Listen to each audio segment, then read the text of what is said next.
Thanks, guys.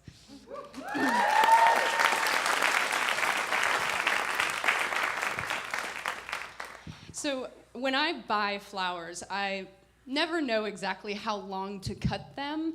I hazard a guess based on, I don't know, how tall my jar is. I don't want to presume that they can't hold themselves up. I want to give them enough space and be generous.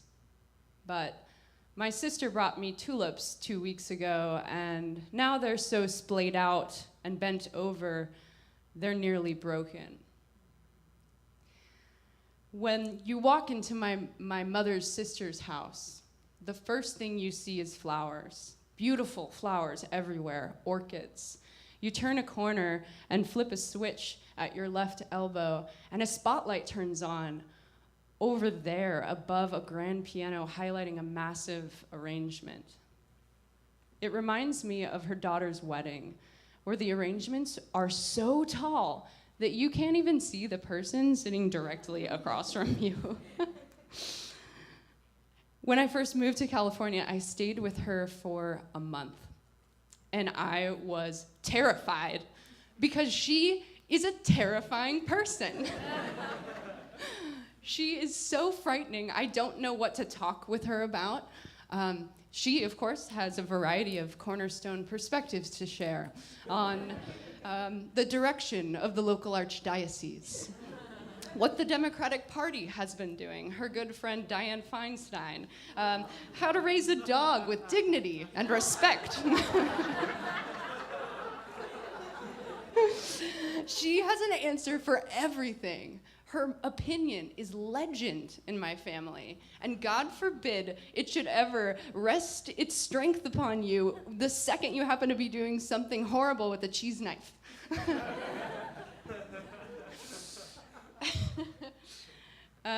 When I move here, my mind is fluid.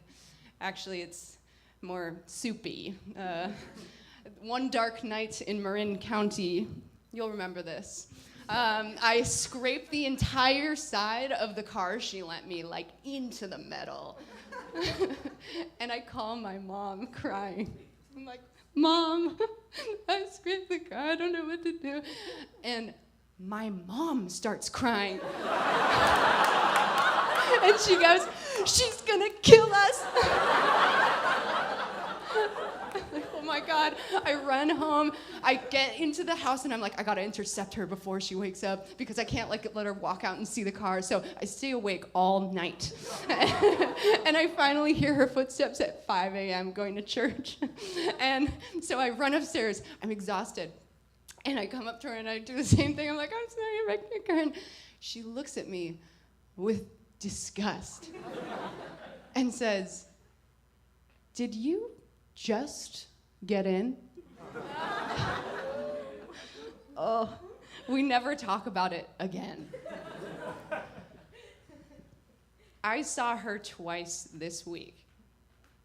And this Tuesday, she asks me when I'm moving to California. She asks again, and again, and again, and again.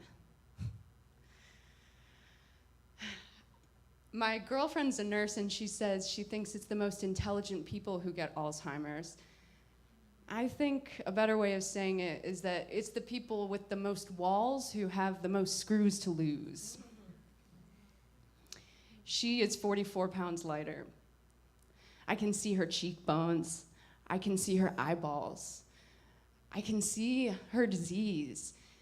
I watch her eat an oyster.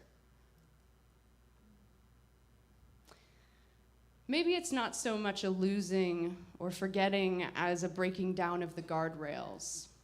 Robert Browning, she remembers. Ah, but a man's reach should exceed his grasp. Well, what's a heaven for? At dinner, I rub her back, and she says, get the wings, get the wings. And I scratch up into her shoulder blades. We watch a documentary on Arthur Miller in her bed, and she turns to me and looks at me and says, isn't this fun? I kiss her goodnight.